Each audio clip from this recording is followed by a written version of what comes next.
di sekitar saya banyak yang nunda-nunda takut sama vaksin AstraZeneca. Nunggu Pfizer lah, Sinopharm lah, lalu ujung-ujungnya positif COVID, Dok. Rasain lu. Banyak yang tidak menghargai, dibilang pemerintah lah, inilah, itulah ya kan. Nggak tahu aja, coba aja disuruh jadi pemerintah, suruh dia mikir. Udah disuapin gitu ya. Iya, itu nggak mau, itu nggak tahu gimana dia cara menahan. Bayar pajak kagak, protesnya banyak gitu ya kan. Saya setuju itu, Dok. Iya, Saya bayar setuju. Tapi serba salah juga, nggak merasakan apa-apa, ini betul nggak divaksin nggak, ini jangan-jangan air putih. Disuntik air, tahu ya. Jadi serba salah.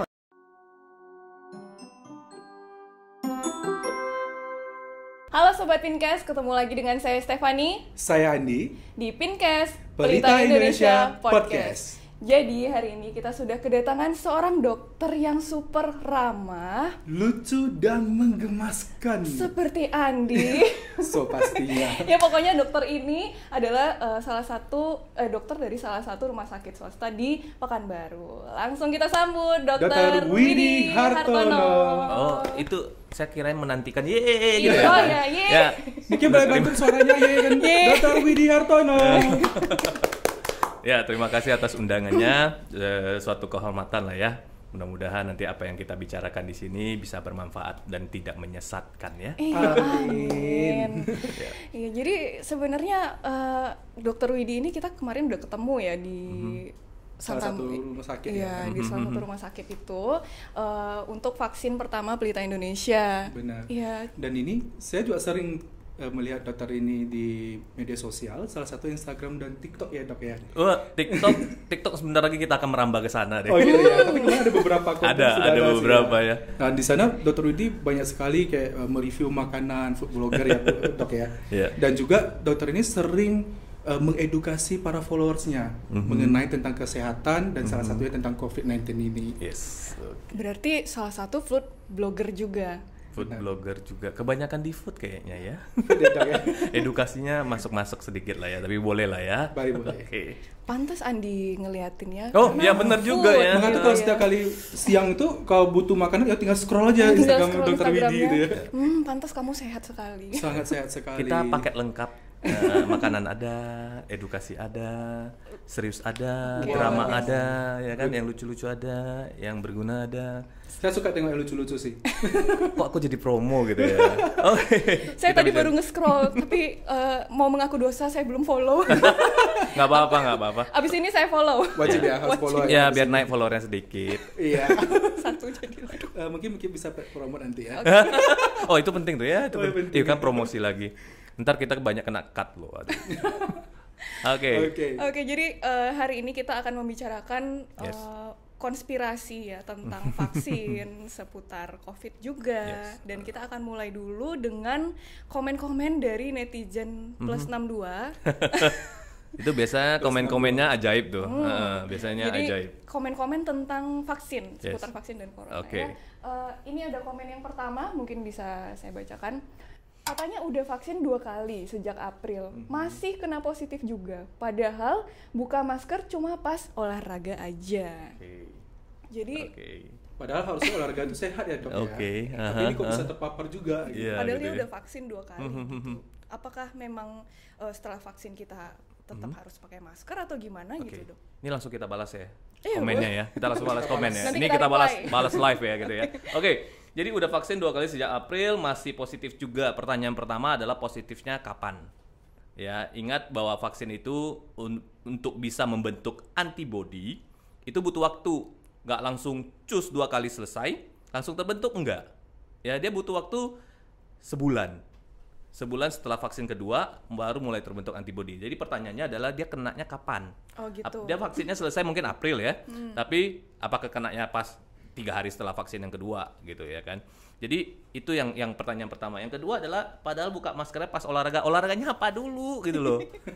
Ya kalau olahraganya lari sendiri ya mungkin oke ya kan. Tapi saya nggak pernah percaya sih ya. Saya nggak pernah percaya dengan jawaban seperti itu. Maksudnya saya cuma buka masker pas olahraga doang, cuma buka masker pas makan doang gitu ya. Ya nggak juga gitu ya. Di dalam rumah juga itu tuh semuanya berpotensi menularkan. Ya sebenarnya sekarang kita juga menganjurkan kalau orang-orang yang masih keluar kerja, ya pokoknya masih berinteraksi luar gitu ya. Walaupun dia di luar yakin banget dia pakai masker. Kita malah sekarang itu tetap menganjurkan kalau bisa di rumah ya pakai masker juga. Tapi siapa yang tahan kan? Sekarang disuruh pakai masker 2 lapis aja pada bilang saya nggak bisa bernafas, saya nggak bisa bernafas. Ya nggak pernah deh, nggak ada deh pakai. Ya kita pakai yang berlapis-lapis juga nggak sampai segitunya deh gitu loh. Jadi ya itu gitu loh, vaksin ini nggak serta-merta langsung membentuk antibodi saat udah selesai 2 kali langsung terbentuk, enggak ya. Itu satu yang pertama ya, yang setelah sebulan baru mulai terbentuk, bisa 2 minggu lah, 2 minggu tuh mulai terbentuk sampai nanti sebulan. Oke, terus kemudian adalah yang perlu kita ketahui, ini vaksin tuh sama kayak vaksin yang lain-lainnya, bisa terbentuk antibodi, bisa tidak. Oh gitu. Jadi kita tuh nggak pernah bilang oh ini begitu vaksin lu pasti terbentuk antibodi, pasti nggak kena. Nggak ada cerita. Kita sama kayak vaksin yang lain dong. Kayak vaksin anak-anak, vaksin cacar air segala macam. Emang vaksin cacar air nggak kena cacar air lagi anaknya kan? Nggak juga, kena juga. Benar. Jadi bisa terbentuk, bisa tidak. Itu satu. Yang kedua, yang terbentuk itu bisa terbentuk dengan sangat baik, ya tinggi langsung antibodinya. Tapi bisa juga terbentuknya ya sedang-sedang saja gitu loh. Jadi semuanya itu tergantung ke individunya, ke masing-masingnya. Tapi ya walaupun begitu ya vaksin pasti ada gunanya kan. Itu aslinya kita menambah extra layer of protection. Ya, jadi banyak orang tuh berpikir kayak vaksin itu udah menyelesaikan semua masalah gitu loh. Ya nggak begitu ceritanya. Vaksin itu cuma extra layer. Ya kan? Yang lainnya juga tetap harus dilakukan. Kayaknya udah dari awal kita mencanangkan vaksinasi ini selalu dibilang walaupun sudah vaksin tetap jalankan protokol kesehatannya gitu loh ya kan. Nggak pernah ada janji ya setelah vaksin bebas, enggak.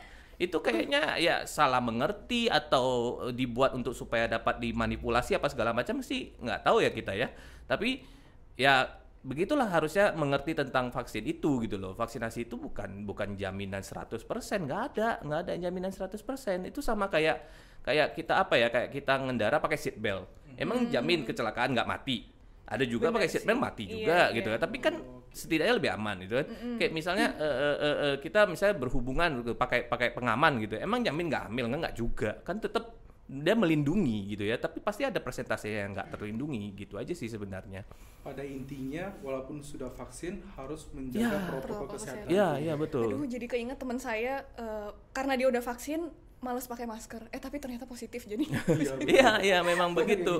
Ya, memang begitu, banyak yang begitu gitu ya. Jadi sebenarnya vaksin ini juga, ini mulai lancar ya ngomongnya gitu ya. Jadi kita harus bedain antara mungkin orang tuh salah mengerti ya. Itu sekaligus juga untuk menjelaskan vaksin ini lebih baik, Pfizer lebih baik, AstraZeneca lebih baik. Kemudian Sinovac ini kayak yang ecek-ecek gitu ya. Ini kita harus bisa bedain antara efikasi dan efektivitas ya. Jadi efikasi itu artinya yang terbukti secara clinical trial di laboratorium misalnya atau di suatu environment yang sudah disetting. Ya, itu kan baru muncul angka Pfizer 90 sekian persen, AstraZeneca juga 90-an, Sinovac 60-an itu. Jadi apakah itu otomatis langsung bilang Pfizer itu akan lebih bagus daripada akan lebih efektif daripada Sinovac. AstraZeneca akan lebih bagus daripada Sinovac? Belum tentu. Karena apa? Efektivitas suatu vaksinasi itu tergantung pada banyak hal. Itu efikasi ya. Iya. Efikasi dengan efektivitas beda. Benar. Jadi efektivitas itu gimana suatu vaksinasi bisa efektif? Ya tergantung. Ya kan? Tergantung apa? Tergantung ya lu jalani protokol kesehatan apa enggak? Cakupan vaksinasinya berapa banyak gitu loh. Ya kan? Nggak ada gunanya Pfizer disuntikan kita di Indonesia misalnya ya kan, tapi yang mau vaksin cuma 1% gitu. Lebih mending Sinovac ya kan? Efikasinya cuma 60 sekian, 70 sekian, tapi yang mau vaksin itu adalah 70, 80 gitu, 90 bahkan gitu. Tapi ya sampai sekarang juga cakupan vaksinasi juga ini ya. Terus efektivitas dari para vaksin itu juga bergantung ya masing-masing individu gitu ya. Gimana gaya hidup kita gitu ya. Kalau mau dibandingkan eye to eye atau apple to apple, ya susah ya. Indonesia bandingkan sama Singapura, kayaknya nggak apple to apple ya. Bener. Indonesia tuh luas banget gitu ya kan. Penduduknya banyak. Ya, terus kita punya gaya hidup itu berbeda gitu loh. Jadi harus dibedain antara efikasi dengan efektivitas. Jadi sekarang kan banyak bertanya, vaksin mana sih yang paling baik gitu. Nah, ini sebenarnya ada nih pertanyaan tentang itu. Mungkin boleh kita simpan dulu. Iya, boleh. Ya next, oke. Aduh, ini ntar semua ini nih diceritain lagi semuanya. Bungkus semuanya. Ya, hampir mau udah dibungkus. Selesai nih podcastnya. Udah selesai, ntar pulang kita gitu ya. Oke, ya, gitu. Untuk memuaskan netizen plus 62 nih. Oh, boleh. Selanjutnya. Next, Selanjutnya. Ada pertanyaan seperti ini, Dok. Aha. Setelah tubuh membentuk antibodi, walaupun tadi sudah bahas ya. Apakah tubuh sudah kebal virus corona? Oke. Jadi kita anggap lah ya nih tubuh kita terbentuk antibodi ya. Jadi terbentuk antibodi tadi kan udah dibilang ya, bisa terbentuk bisa tidak. Ini kita cerita yang udah terbentuk. Nah, terbentuk itu juga sangat tergantung. Misalnya contohnya, apa yang mempengaruhi adalah misalnya nih terbentuk antibodinya sangat baik, tinggi misalnya, titer antibodinya dicek tinggi. Tapi juga kenapa mesti dijaga dan kenapa dia tidak kebal? Karena juga tergantung daripada seberapa banyak viral load yang menyerang, seberapa banyak virus yang menyerang. Gitu loh. Walaupun kamu antibodinya banyak, tapi kamu keliuran, nongkrong, segala macam, ketemu paparan virus terus-menerus yang jumlahnya banyak, sehingga tentara kamu itu udah nggak sanggup. Ya udah sakit juga. Oh, gitu ya logikanya gitu, ya. logikanya gitu. Jadi oke, kita terbentuk, wah ini bagus nih, ini kebetulan bagus, dia jaga kesehatan segala macam gitu ya kan, merasa pede gitu ya, nggak pakai protokol kesehatan, diabaikan, nggak pakai masker, keluar kemana-mana terus. Oke, kita bilang tentara dalam tubuh kita tuh terbentuk 250. Ya kalau dia menghadapi virusnya itu cuma 5, ya oke menang gitu loh. Tapi lu nongkrong, pas ketemu virusnya yang 500, ya lu mati gitu loh. Tentaranya nggak ini gitu loh, nggak sanggup lagi menjaga tubuh, ya tetap aja sakit. Pantesan pemerintah sangat gencar menerapkan 3M atau 5M itu ya. Ya, 5M sekarang kan. 5M ini. Oh, itu gitu. Iya, gitu dia. Jadi ya harus ini apa namanya? Dimengerti hal seperti itu gitu. Makanya kita selalu bilang walaupun sudah divaksin protokolnya dijaga gitu loh. Benar sih, benar banget. Ini kan ngomongin antibodi ya, Dok. Jadi tadi dokter bilang antibodi itu terbentuk setelah 2 minggu sampai sebulan lah ya. 2 minggu sampai sebulan. Nah, ini bisa kita cek nggak? Bisa kita cek. Sekarang bisa kita cek. Nah, banyak lah lab sudah menyediakan ya. Cuma saya ingin memberitahu perlu apa enggak sih dicek. Bisa kita cek antibodi kuantitatif namanya ya. Jadi terbentuk apa enggak. Perlu apa enggak dicek antibodi itu sebenarnya? Kalau dari kita sih nggak perlu. Kenapa gitu? Kalau masih sehat ya, Dok ya. Iya. Oke. Kenapa ya? Karena gini, kalau misalnya tercek tinggi, dia jadinya apa namanya? Jadinya overconfident gitu ya. Nggak terbentuk menyalahin. Itu kita ngomong secara ini ya. Tapi antibodi yang dicek di laboratorium sekarang kita itu tuh saya ngandainnya begini deh. Mudah-mudahan sih pas ya, nggak kalau misalnya salah ya mohon tolong koreksi nanti yang nonton podcast ini. Tahu kan gambaran virus corona? Dia kan ada spike-spike-nya kan? Iya kan? Kayak mahkota kan, makanya namanya corona crown kan. Nah, antibodi itu kadang-kadang kita harus tanya dulu. Dia ceknya itu spike bandingnya yang mana? Dia kan ada banyak. Jadi nggak bisa dicek semua. Jadi kadang-kadang nggak tercek yang di sini, yang tempat berikatannya. Jadi namanya ya, spike-nya itu tempat berikatannya dengan nanti sel tubuh kita. Jadi kadang-kadang dia kan spike-nya banyak banget. Jadi yang dicek itu kan nggak semua. Jadi bisa saja orang yang tercek nggak terbentuk antibodinya, dia terbentuknya dia anti terhadap spike yang sebelah sini nih, bukan yang sebelah sini. Seribet itu ternyata ya. Ribet. Makanya itu hanya salah satu alasan kenapa kita nggak usah cek deh, ntar lu pusing sendiri. Belum lagi kita harus tahu juga di laboratorium itu yang diceknya itu apakah di luar spike-nya atau dia ngecek intinya. Jadi kayak buah duku, dicek kulitnya yang tajam banyak kali tajamnya, dibuka, dicek bijinya gitu loh. Antibodi terhadap yang mana nih yang diperiksa gitu. Jadi kadang nanti orang jadi down, nggak terbentuk gitu loh. Dan sekarang juga banyak varian baru. Bener, ini juga bakal kita bahas nanti. Jadi nggak perlulah cek antibodi, tetap aja vaksin ya, karena kan udah terbukti secara penelitian gitu ya. Terus kemudian ya jaga aja protokol itu aja kok. Jadi Dok, kapan kita perlunya untuk cek antibodi itu? Cek antibodi itu biasa dilakukan sebulan sekali. Sebulan setelah divaksin. Setelah divaksin. Itu tadi yang saya bilang, antibodi terbentuknya saat kapan? 2 minggu sampai sebulan kan? Setelah itu baru kita cek. Baru cek kemudian. Jangan baru siap vaksin benar besok yang cek, nggak akan naik. Gitu ya. Nggak akan naik. Tubuh tuh butuh. Jadi butuh untuk mengenali. Tapi tahu ya gimana terbentuk antibodi ya? Kenapa divaksin tuh ngerti nggak cara jalannya yang Sinovac? pernah lihat nggak di sosial media atau gimana? Pernah lihat tapi kurang paham. Iya, jadi yang kita masukin ke dalam tubuh kita itu kan adalah virus yang dilemahkan nih. Virus yang dimatikan. Nanti virus yang dilemahkan jadi salah. Jadi bahan yang lain. Virus yang dimatikan. Okay. Ya. Jadi ini virus corona udah dibuat mati nih. Jadi mayatnya doang. Oke. Ya, mayatnya doang disuntik ke kita. Celut gitu. Masuk ke aliran darah. Ini kan mayatnya doang nih. Ini sekaligus menjawab nih. Yang dimasukkan mayat. Jadi nggak mungkin orang terinfeksi. Okay. Ini virusnya udah mati nih, nggak mungkin dia bisa membuat kita sakit. Sakit gitu, positif. Itu satu dulu yang pengen dijelaskan sekalian. Nah begitu dia masuk, terus tentara dalam tubuh kita, ya sistem imun kita tuh, wih ini ada mayat yang nggak seharusnya ada nih, ini benda asing nih, ini asing nih, lihat, tapi dia udah mati gitu kan. Terus dia lihat, wah kita harus kenalin nih. Ini benda asing, nggak boleh ada. Tuh, ingat gitu ya kan. Capture gitu ya. Nah, ingat terus dikasih paparan yang kedua, makin ingat kan? Kan vaksin yang kedua nih. Kan biasalah kan pertemuan pertama gitu kan, saya lihat kamu gitu sih. Saling kenal dulu. Pertama kan enggak. Pasti kalau habis ini aku pulang ke mall pulang terus besoknya ketemu, ini yang mana gitu. Aku pernah lihat tapi lupa nih. Gitu. Terus dikasih yang kedua, ketemu yang kedua kalinya makin kenal dong. Minta di podcast kedua kali. Siap. Ini dok yang di Pelita Indonesia kemarin nih, gitu ya kan. Jadi kan makin kenal. Nah, tentara kita tuh makin kenal. Wih, ini dia nih. Ya kan? Besok-besoknya begitu dia datang yang asli, yang virus yang hidup. Ini benda asing nih musuh. Serang. Udah.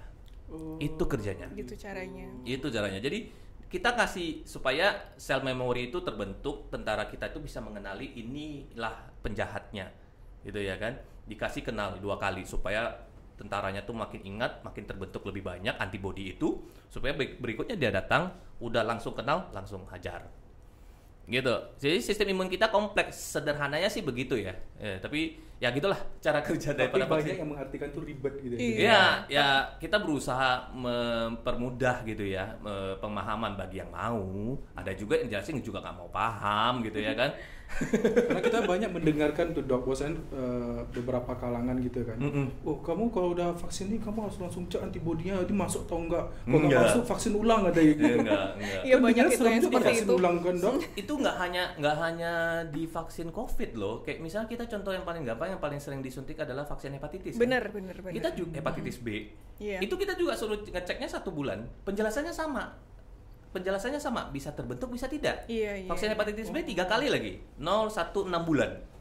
Ya kan? Iya. Vaksin yang pertama kita hitung 0, terus kemudian vaksin yang kedua 1 bulan kemudian, vaksin yang ketiga 6 bulan kemudian. Prinsipnya sama, supaya dikenalin. Nanti terbentuk. Ya kan? Sama penjelasannya. Saya selalu bilang, mau cek dia terbentuk antinya apa enggak, sebulan kemudian ya. Bisa terbentuk, bisa tidak. Terbentuk bisa rendah, bisa tinggi. Ada teman saya yang cuma terbentuk rendah, setahun kemudian dicek ulang, udah habis. Iya, keingat teman saya juga tuh ada yang begitu. Ada teman saya udah 10 tahunan suntik hepatitis B, ya saya masih ingat namanya lagi John. Itu sampai sekarang masih 1.000. Orang cuma 60, 10, 50, dia 1.000. Oh standar itu 60 dok ya? Lupa saya, tapi harus di atas 100. Gitulah vaksin hepatitis B ya. Iya, jadi jangan bukan vaksin COVID ya. Jadi harus dibedain. Jadi ya gitu sih. Jadi semua vaksin.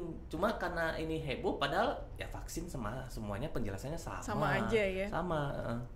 Gitu. Oke, itu tentang antibodi udah jelas ya. Jelas. Ya. Kita lihat yang ketiga. Lah itu membentuk antibodinya berapa lama? Ini tadi udah dijawab. Berarti sama aja dong divaksin atau enggak divaksin? Karena tetap kena. Ya, tetap kena ya. Iya, tetap kena COVID gitu. Oke, jadi berarti sama aja dong divaksin atau enggak divaksin? Ya enggak sama sih ya. Maksudnya kita tuh setidaknya punya chance untuk menambah extra layer of protection. Ya kan, dengan cara vaksin itu kita punya istilahnya senjata satu lagi lah untuk melawan sakit ini. Ya kan, berarti kan pertanyaannya sama aja kan, bisa saja tidak terbentuk, tapi kan juga 50-50. Kenapa nggak diambil chance itu gitu loh, ya kan? Lagian juga dari penelitian bukan 50-50, lebih dari itu terbentuk antibodinya. Kan kita kan sekarang ngomongnya kan berdasarkan penelitian kan. Dari penelitian kan dia akan membentuk antibodi itu di atas 60 kan. Nah, jadi kenapa nggak diambil itu gitu loh, ada chance untuk menambah, toh setelah disuntik nggak ada kok efek samping lain yang rugi amat gitu. Kenapa sih harus repot menolak-nolak vaksin sih gitu ya. ya juga takut lah nanti jadi inilah, jadi itulah, demam, sakit, pegel-pegel, badan lemes, ngantuk. Itu adalah hal yang wajar, bukan hanya untuk vaksin COVID ini. Semua vaksin juga bisa ada efek begitu gitu loh. Jadi sangat individual gitu loh. Kenapa yang selalu diungkit yang persentase kecil yang bermasalah dibandingkan dengan lebih banyak lagi orang yang tidak merasakan apa-apa setelah divaksin, maksudnya efek sampingnya dan mendapatkan manfaat itu gitu loh. Bener, saya salah satu orang yang divaksin nggak ada rasa apa-apa sih. Sama? Apakah karena mungkin kita ini ya? Kebal ya. Masuk nggak ini? Saya ngantuk sih, ngantuk dan ngilu. Ngantuk ya. Saya vaksin yang kedua ngantuk Kalau banget. saya agak nafsu makan agak naik, Dok. Entah bawaan atau gimana saya kurang tahu, Dok ya. Saya curiga mungkin Saya bukan curiga karena vaksin, sih. bukan karena Bawaan vaksin. ya, Dok. Curiga ini kalau Andia ngomong. Iya, oke. Ya gitu sih, jadi berarti sama dong, nggak sama lah, nggak sama. Gitu. Nggak sama ya. Apakah kalau misalnya kita sudah divaksin, itu kalau kena COVID, gejalanya lebih ringan dibanding dengan tidak divaksin sama sekali? Jadi harapannya sih kan begitu ya. Salah satu tujuan daripada vaksinasi itu adalah supaya kalau untuk individu, satu sih supaya kita tidak kena. Yang kedua adalah supaya kalau kena, kitanya jadinya gejalanya lebih ringan, lebih tidak membahayakan jiwa. Itu sih tujuan daripada vaksinasi untuk individu. Kalau untuk komunitas masyarakat ya tentu saja untuk membentuk herd immunity kan. Jadi kalau semuanya udah rata-rata terlindungi, jadi bisa melindungi orang-orang yang nggak bisa dapat vaksin, orang tua, ya kan. Sekarang udah bisa kan orang tua kan, atau misalnya orang-orang yang punya kondisi atau penyakit tertentu yang nggak bisa dia divaksin, ada kelainan darah lah, ada inilah, sedang sakit itulah gitu loh. Jadi itu sih harapannya daripada vaksinasi gitu. Oke, berarti memang ada manfaatnya gitu ya kita ada untuk memvaksin. vaksin. Pastilah. Bukan mainan-mainan politik ya. Iya. Heran saya. Nah, udah lah ya. Nanti kita panjang cerita kalau ke konspirasi. Oke. Jangan diganggu. Soal tolak menolak yang kata dokter tentang vaksin tadi. Yeah. Ini ada sedikit cerita dari netizen kita. Di sekitar saya banyak yang nunda-nunda takut sama vaksin AstraZeneca. Nunggu Pfizer lah, Sinopharm lah, lalu ujung-ujungnya positif COVID, Dok. Rasain lu. Menurut dokter nih, kenapa sih AstraZeneca tuh selalu ditakuti gitu loh? Jadi sebenarnya itulah salah satu hal yang akan menghambat efektivitas daripada vaksinasi. Salah satunya adalah banyak sekali berita atau hoax yang beredar gitu loh. Ya, jadi banyak sekali hoax. Orang tuh lebih fokus gini. Saya dulu kalau diajarin dosen itu selalu menekankan semua obat adalah racun. Racun juga adalah obat, tergantung dosisnya, tepat orangnya, tempat pemakaiannya, tempat indikasinya gitu loh. Jadi dosen saya selalu mengatakan, udah almarhum beliaunya kemarin tahun lalu. Jadi bukan karena COVID. Beliau selalu mengatakan, kenapa sih kita harus memusatkan perhatian kita terhadap efek samping yang cuma 1-2%. Itu manfaatnya ada 98% dong. Kenapa nggak fokusnya ke 98? Ya kan? Kalau kita semua takut efek samping ini itu obat nggak akan ada yang beredar sampai saat ini gitu. Ya kan? Pastilah kalau obat dari 100 orang pasti ada 2 yang nggak cocok. Terus obat itu nggak boleh beredar. Kan lucu gitu loh. Kenapa fokusnya harus ke situ? Tapi ya manusia juga fokusnya selalu pada hal-hal yang negatif ya. Kembali ke AstraZeneca, itu kan kasusnya gara-gara misalnya terjadi pengumpalan darah. Terus belakangan memang yang kasus yang meninggal itu bukan karena efek samping dari AstraZeneca, itu udah keluar statementnya ya. Oh gitu ya. Jadi memang dari penelitian AstraZeneca itu lebih berpotensi untuk menyebabkan pengumpalan darah pada usia muda. Iya benar. Ya, itu saya baca usia sih. muda, bukan usia tua ya, usia muda. Tapi itu kembali lagi gitu loh.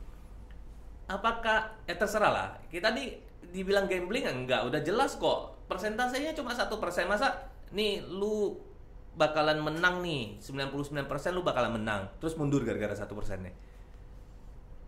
In life lah, kita punya kehidupan sehari-hari nih. Lu kalau ambil kesempatan ini 99% lu bakalan jadi orang kaya, orang sukses. Tapi ada kemungkinan 1% nih. Lu bakalan jatuh miskin banget. Ambil.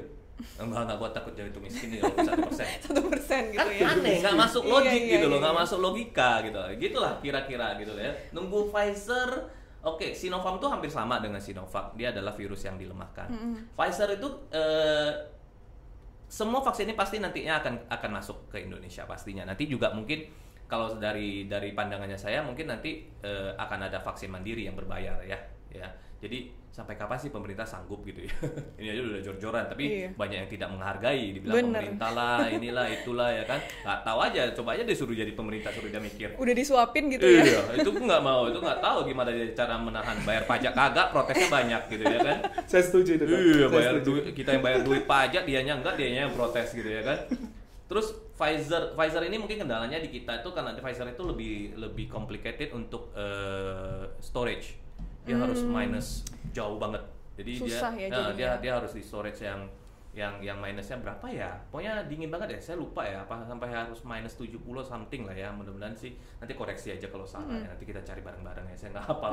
Jadi mulai dari sarung tangannya mesti khusus karena kan begitu megang suhu rendah kan lengket tangan kita ya kan. Nah, terus nggak cocok di Indonesia. Kenapa? Distribusinya kita tuh pulau-pulau. Gimana mau ngantar sampai ke Papua?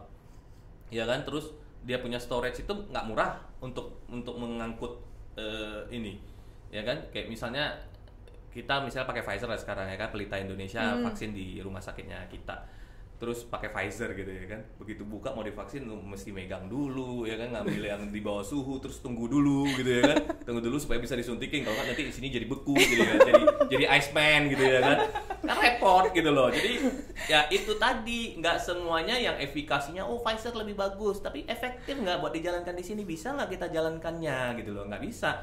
Jadi saya selalu ditanya vaksin apa yang terbaik, yang bisa kamu dapatkan sekarang lah. Ya kan, yang bisa didapatkan sekarang lah ya kan. Kalau nggak bisa dapat ngapain pula berandai-andai ya kan. Pengen Pfizer tapi belum ada tunggu aja karena COVID loh. Nah, udah deh game over. Habis itu salahkan pemerintah ya kan. Aduh, pokoknya repot lah. Selama masih bisa berusaha dapat ya dapatkan apa aja dulu apa yang ada. Pada intinya vaksin terbaik adalah vaksin tersedia di tempat kita. Iya, vaksin terbaik adalah vaksin yang bisa didapatkan saat ini. Saat ini ya lu mau ngandai-ngandai mau dapat Moderna apa segala macam nggak ada, masalahnya di Pekanbaru gitu itu masalahnya gitu loh.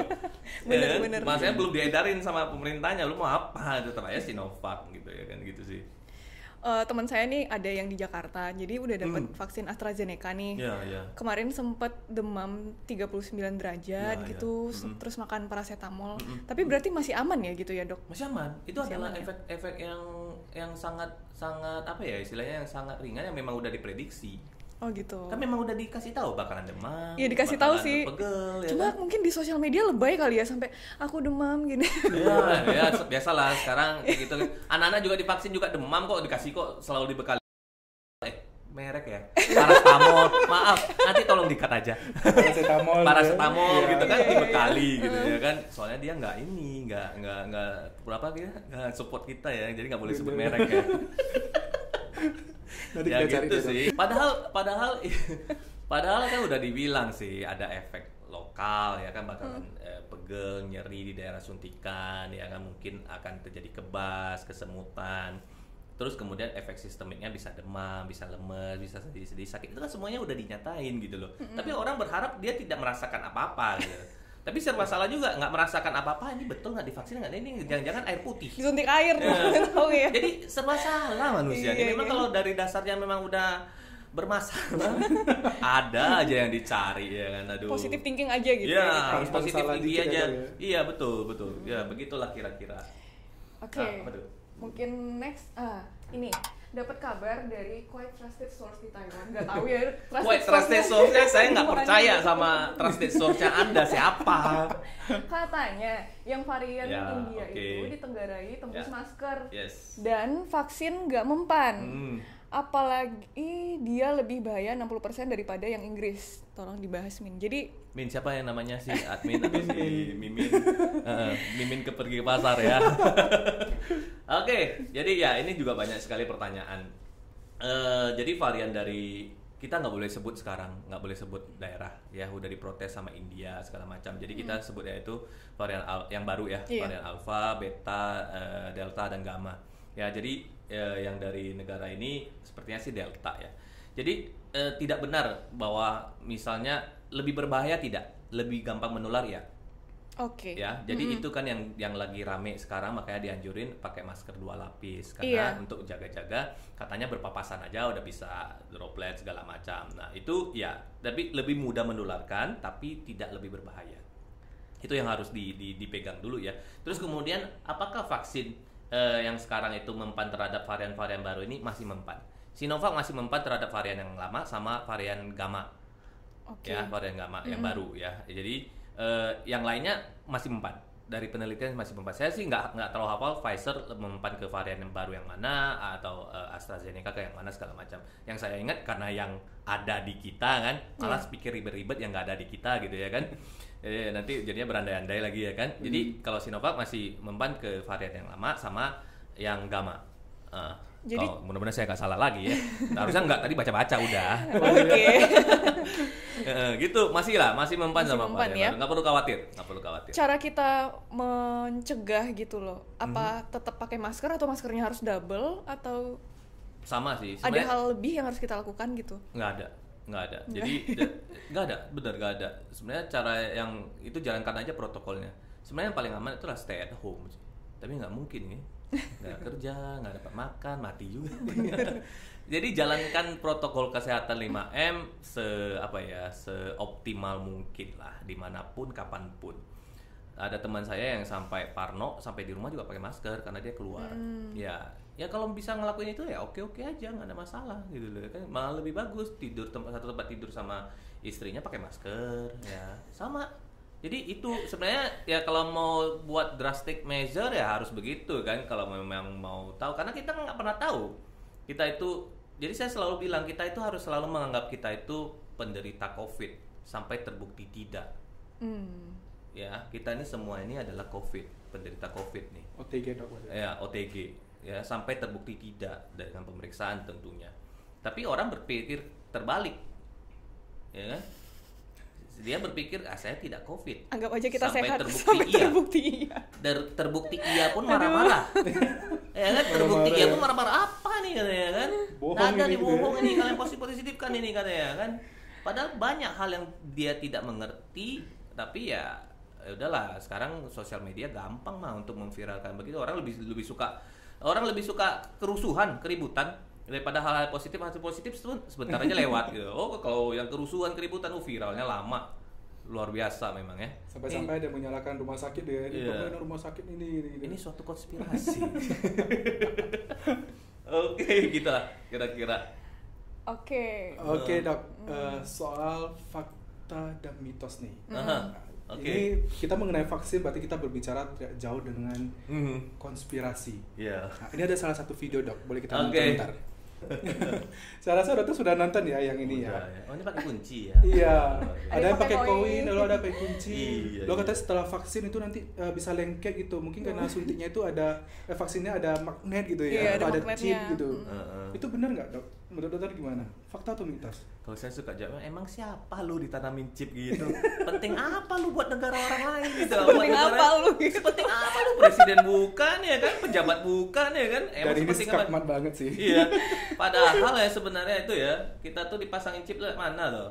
Handphone. Ditelusuri lewat handphone sebenarnya. Kok jadi kemana-mana ya kan? Tapi kok nggak takut handphone ya?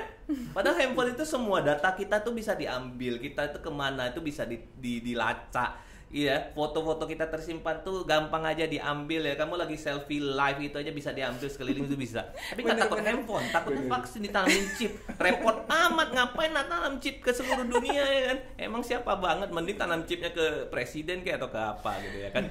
Jadi kenapa bisa lengket? Kenapa kita bisa jadi Magneto ya menurut mereka ya kan? Aduh. Karena tubuh kita tuh sebenarnya pada dasarnya juga pasti berkeringat, berminyak. Itu pasti lengket. Kalau saya mikirnya karena dakinya mungkin terlalu tebal. Bisa jadi itu. Mandinya nggak bersih gitu ya. Karena pada dasarnya kulit kita itu pasti akan mengeluarkan minyak ya kan. Benar. Apalagi yang memang produksi minyaknya luar biasa banyak. Lu tempelin aja, nggak usah dimasak. Lu tempelinnya sini pasti lengket. Pakai air kan? Gitu ya. Nggak mungkin kan vaksinnya di sini kan, gitu ya, lengketnya di sini gitu. Luar biasa. Itu adalah salah satu, memang kreatif sekali sih ya. Itu entah asalnya dari netizen plus 62 atau dari mana ya? Mungkin dari lu bisa jadi karena video yang kita tayangkan ini kayak plus 62 dok.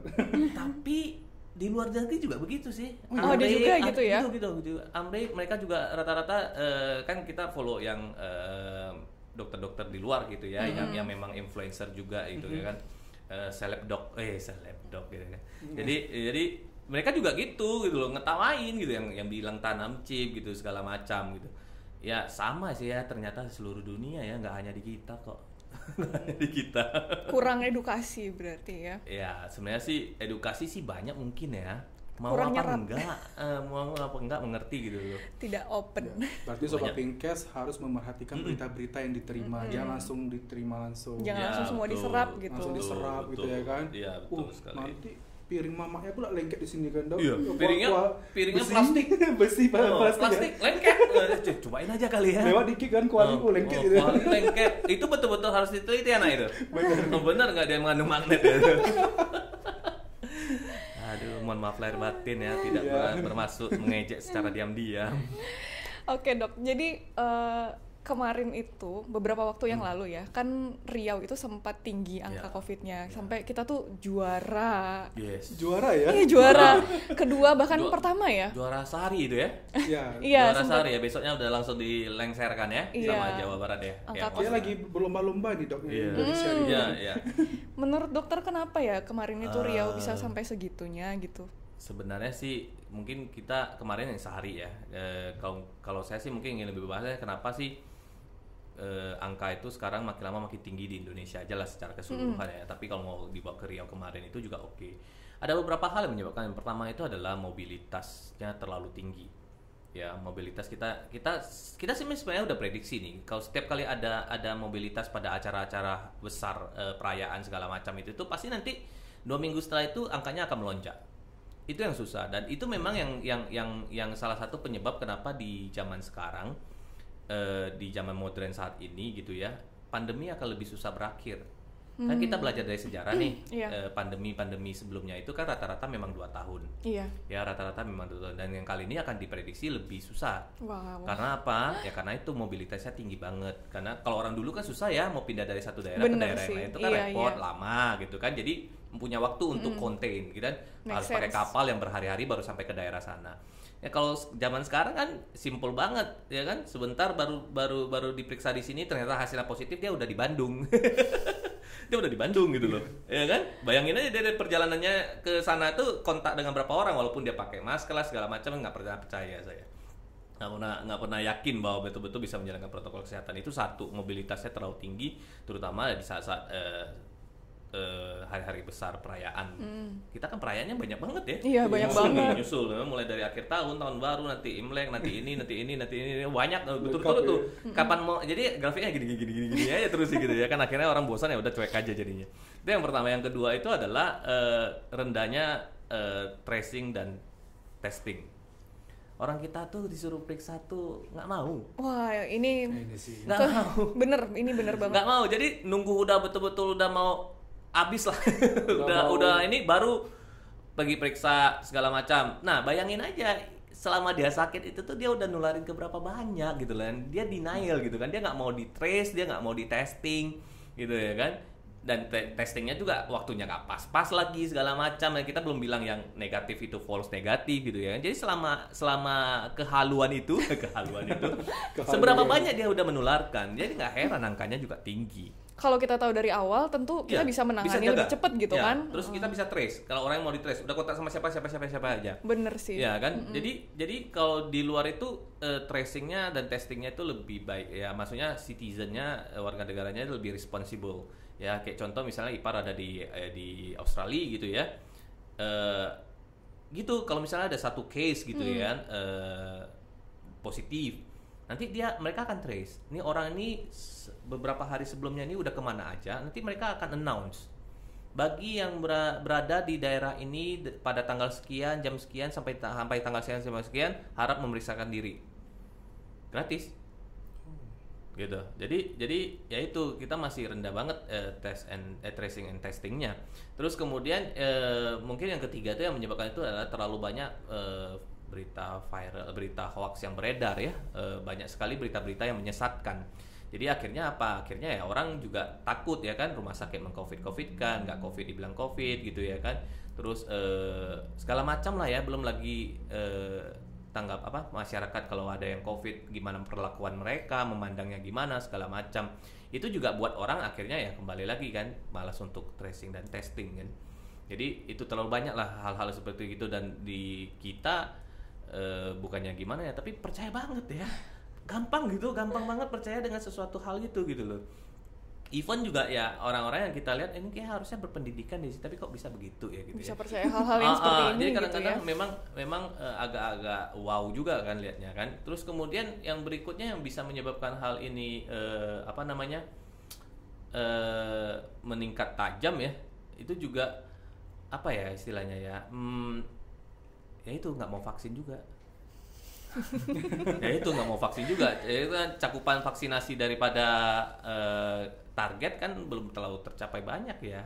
Orang lain yang udah bisa lepas masker segala macam itu mereka cakupan vaksinnya udah 70%, 80% segala. Kita tuh masih di bawah 50 deh. Iya. Kalau nggak salah saya tuh masih sekitar itu. Jadi ya beberapa hal itu sih yang bisa membuat apa ya istilahnya angkanya itu ya makin lama makin tinggi gitu. Apalagi jumlah penduduk kita kan banyak ya, tertinggi keberapa di dunia iya, gitu kan. Banyak sih. Ya, butuh berapa persen tuh dok untuk vaksin biar agak mencapai target gitu? Efektif gitu ya? Untuk mencapai herd immunity ya 70-80% sih. 70? Ya 80%. Harusnya sih cakupan vaksinasinya sekitar segitu. Masih jauh. Masih jauh. Oke, Sobat Pinkes segera vaksin. Segera vaksin sekarang. Ya, harus vaksin. Ya, harus vaksin. Ya. Oke, dok, pertanyaan selanjutnya. Ini. Mengenai peningkatan Indonesia di tentang COVID, lagi naik-naiknya ada. Lalu vaksin massal sudah dilakukan oleh pemerintah. Ini ada artikel yang kita ambil yang Menteri Pendidikan mengatakan bahwasannya Nadiem Makarim menyebutkan bahwasannya pembelajaran tatap muka akan dilaksanakan di bulan Juli. Juli tahun ini berarti. Benar. Kira-kira menurut dokter possible nggak gitu? Jadi itu itu beritanya adalah Maret ya. Ada artikel lain kayaknya. Itu Maret ya. Itu di bawah kan ada tuh ya. Selasa Maret ya. Yang menyatakan ya kan? Iya. Ya, jadi kan beliau mengatakan wajib gitu ya, kayak keras banget waktu itu harus tatap muka gitu ya. Pada saat itu kasus kita memang lagi rendah-rendahnya, jadi lagi pede untuk memulai offline, ya kan. Tapi kayaknya saya nggak tahu sih, itu bakalan keluar ya, karena sejak bulan April nih, ini makanya saya tadi tanya, ini adalah berita di bulan Maret kan. Beliau mengeluarkan pernyataan itu memang kasus kita lagi turun, seakan-akan kayaknya udah tenang gitu, makanya beliau mungkin menyatakan itu, ya kan. Jadi setelah April saya rasa mungkin bentar lagi juga akan dipertimbangkan sih mungkin maka pertimbangkan karena kasusnya lagi gila-gilaan, apalagi di Jakarta ya. Jakarta, Bandung ya. Jakarta kan positif rate-nya itu bisa sampai hampir 90 kan. Gila-gilaan itu. Hampir 100 kan.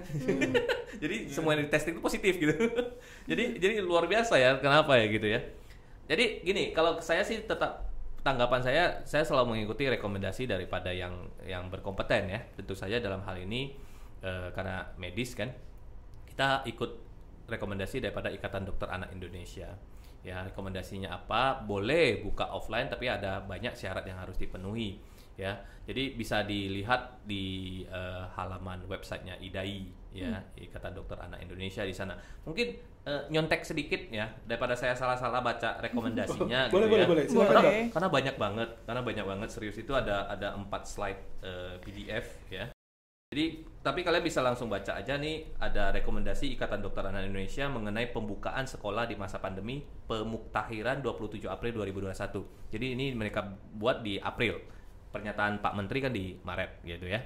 Jadi ada beberapa sih di sini, ada waduh luar biasa ya. Mulai dari menghimbau boleh buka offline kalau transmisi lokalnya ditandai dengan positivity rate-nya di bawah 5%. Positivity rate-nya di bawah 5% gitu. 5%. Ya kan? Ini sekarang positivity rate-nya itu di Jakarta aja udah 90-an ke atas. Jadi banyak, silakan, itu hanya salah satunya, dan di rekomendasi IDAI ini banyak sekali mereka memberikan rekomendasi gimana untuk pihak penyelenggara, untuk orang tua, nanti untuk evaluasinya, dan mereka juga menyediakan daftar checklist apa saja yang harus dipenuhi untuk membuka sekolah offline. Gitu. Jadi boleh langsung yang kalau mau baca langsung di halamannya IDAI daripada saya menjelaskannya nanti ada poin-poin yang terlewatkan dan salah-salah pula lagi ya kan. Bisa langsung silakan buka di websitenya. Jadi aja, sebenarnya gitu sih ya. kalau kita ingin mencari informasi yang benar banyak udah tersedia di mana-mana. Tentang topik aja search saja di tempat yang benar. Di tempat yang benar ya, intinya di tempat yang benar ya kan, jangan di tempat yang nggak benar ya. Jadi hasilnya nggak benar gitu loh. Ya kontak aja lah kita. Gitu. Oke. Oke, siap Dok. Nah, ini ada lagi artikel tentang Luar ya. negara-negara yang sudah lepas masker. Ya, ada New Zealand, kita bisa lihat ada Israel dan teman-teman gitu. Nah, kalau menurut dokter, kenapa Indonesia sampai saat ini masih jauh dari ini dan kapan sih Indonesia bisa seperti itu gitu loh? Gitu ya. Udah rencana mau pindah negara nih dok. Oke, jadi ya itu tadi kenapa sih kita tuh masih belum bisa seperti orang luar yang udah mulai boleh buka masker, menyelenggarakan kegiatan segala macam. Ya itu tadi beberapa hal yang kita sebutkan tadi ya, mobilitas segala macam, orang masih malas tracing testing, banyak viral segala macam, tidak mendukung vaksinasi dan lain-lainnya gitu ya. Bener. Intinya adalah kenapa kita masih belum bisa itu karena masih bandel, ya udah gitu aja deh. Ya karena masih bandel gitu loh, ya susah dibilangin gitu loh. Jadi mau gimana gitu, maunya semaunya gitu loh kan, nggak mau ngikutin yang benar segala macam gitu ya.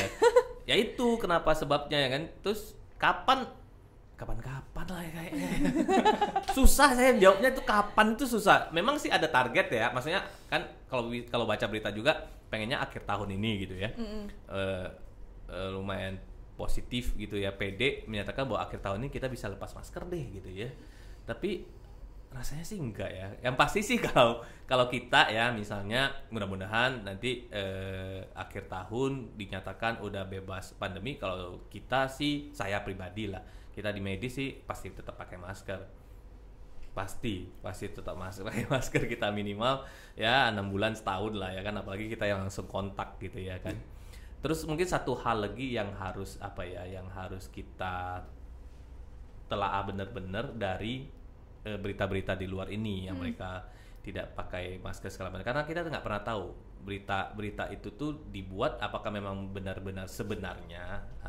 Sekarang ini kan istilah kerennya apa, dunia tipu-tipu ya, pencitraan, permainan banyak sekali gitu. Itulah hal-hal kita harus tahu sih, harus tanya ke netizennya sih. Tapi kalau misalnya New Zealand segala macam ya kebetulan ada keluarga di sana, ya iya sih mereka sih udah mulai nggak pakai masker segala macam gitu loh. Soalnya populasinya mereka juga lebih banyak dombanya kayaknya dibanding manusianya gitu. Ya bisa jadi. Jadi ya kalau kita mau bandingin ya itu kali kembali harus apple to apple lah. Not apple to apple ya, berarti ya. Ini perbandingannya not apple to apple. Oke. Mungkin pertanyaan terakhir ya? Iya, boleh. Udah terakhir nih? Iya. Oh, saya kira baru. Okay. Boleh. Mungkin boleh ada next podcastnya lagi. Boleh bisa aja ya. Boleh. Tentang fase kedua gitu ya. Iya. Oke dok, soal tentang penerapan protokol kesehatan dari 3M lalu menjadi 5M gitu ya. Kira-kira dari dokter nih, ada nggak namanya? Hal-hal yang harus yang kita bisa lakukan lagi lebih dari itu untuk selanjutnya. Mungkin bisa dihubungkan dengan pesan-pesan ke masyarakat. Iya. 5M apa aja ya? Ayo 5M apa aja? Jujur saya tidak memakai masker, pakai masker, mencuci tangan, menjaga jarak. Boleh nyontek nggak ya? Boleh nyontek nggak ya? Menghindari kerumunan, benar. membatasi mobilisasi. Oh ya. Tambahan dari saya ikut vaksinasi. Oh gitu ya. Itu yang bisa kita lakukan untuk tambahan. At least ya, kalau mau bilang at least ya, pakai masker aja deh yang bener. Udah deh itu kayak yang pertama kan selalu memakai masker kan. Yang pertama selalu pakai masker di mana-mana tuh. Masker lah. Ya kan? Ini masker kadang di sini. Kadang di sini. Kadang-kadang orang kita tuh terlalu sopan. Ya, segan ngomong kalau pakai masker. Gitu ya? Jadi, iya, Pak. Pak pakai aja maskernya ya, nggak apa-apa kok. Gitu ya? Iya, jadi terlalu segan, ya terlalu penyegan ya kan. Terus bener. Ya itulah ya, maksudnya at least pakai aja lah masker dengan baik dan benar, aman lah. Padahal selagi kita ngomong itu semuanya keluar gitu. Iya betul. Jadi what's the point pakai masker gitu? Tapi tenang, kami udah swab antigen. Iya, kita semuanya udah swab. Jadi ini semuanya aman. Ya, jadi gitu. Ini jaraknya 1,5 meter. Ya, jadi gitu sih. Saya rasa sih apa sih yang harus dianjurkan lagi ke masyarakat? udah banyak, udah 1,5 tahun kok pandemi ini ya kan. Apalagi sih yang mau dianjurin gitu loh. Ya udah jelas-jelas ya 5M lah ya kan. Jalanin aja deh benar. Sekarang ada vaksinasi ya vaksinasi. Ya selain itu mungkin ya jagalah ya kan. Maksudnya dengan pola hidup bersih dan sehat. Ya gitu kita itu kurang banget sih, kurang banget. Mulai dari makan minum yang sehat gitu ya kan. Jangan liatin Instagramnya food blogger itu rata-rata, aduh, berminyak gitu. Nggak sehat itu, bahaya kali itu, unfollow semuanya. Oke, follow aja, ya follow aja punya saya aja. Ada edukasinya sedikit. Oh gitu. Lebih sehat ya. Nah, jadi pola hidup, makan minum yang sehat, terus kemudian tidur yang cukup. Tidur yang cukup, terus kemudian olahraga. Ya olahraga. Nanti boleh nih mungkin podcast berikutnya kita bahas tentang pola hidup bersih dan sehat pandemi itu kan, olahraganya gimana. Tetap harus olahraga. Harus olahraga, pilihlah olahraga yang aman ya kan. Olahraga sendiri gitu ya kan. Terus ruang terbuka. Sebenarnya sih lebih anjurin indoor ya. Cuma indoor kan kadang bosen ya. Boleh aja di luar tapi perhatikanlah sekeliling gitu ya. Jangan dekat sama orang. Ada aturannya kalau misalnya mau lari harus jarak berapa, kalau misalnya mau sepeda harus jarak berapa, harus garis lurus kah, apa zigzag kah, itu ada aturan-aturannya. Itu dibaca dulu, maksudnya dimengerti dulu baru kita olahraga gitu ya. Terus kemudian ya itu jangan stres, jangan panik. Terus kemudian tetap produktif ya, tetap kerja, lakukanlah pekerjaan itu sehari-hari karena ya dilema ya antara pilih pandemi dengan perekonomian ini, wah pembahasannya bisa panjang banget. Itu ya benar kan? banget. Selalu tetap produktif, tetap lakukan apa yang harus kita kerjakan dengan protokol kesehatan sih, paling itu. Jadi sebenarnya ya kita harusnya back to basic lagi ya, tetap ada olahraga, tidur yang cukup, makan yang bergizi, dan selalu menerapkan protokol kesehatan gitu. Benar ya. Gitu sih. Dan satu lagi vaksin. Ya vaksin. Jangan lupa vaksin. Ikut vaksin. Jadi yang berita-berita hoax itu jangan semuanya diserap gitu ya dok. Ya belum kita bahas yang terbaru ya. belum kita bahas yang ivermectin ya, obat cacing ya. Di podcast berikutnya nggak tahu kan? Bagus. Karena itu nggak penting. Nanti tolong diedit ya di sini next gitu ya. next gitu ya, di podcastnya next. Oke, mungkin itu saja dari kita, Dr. Widi. Terima kasih sudah hadir di Pincast, memberikan kepercayaan untuk jadi narasumber. Semoganya semuanya bermanfaat ya untuk sobat Pincast kita yang menonton, dan semoga semuanya juga semakin tergerak untuk vaksin dan lebih cerdas memilih informasi yang diterima. Yes. Sampai ketemu.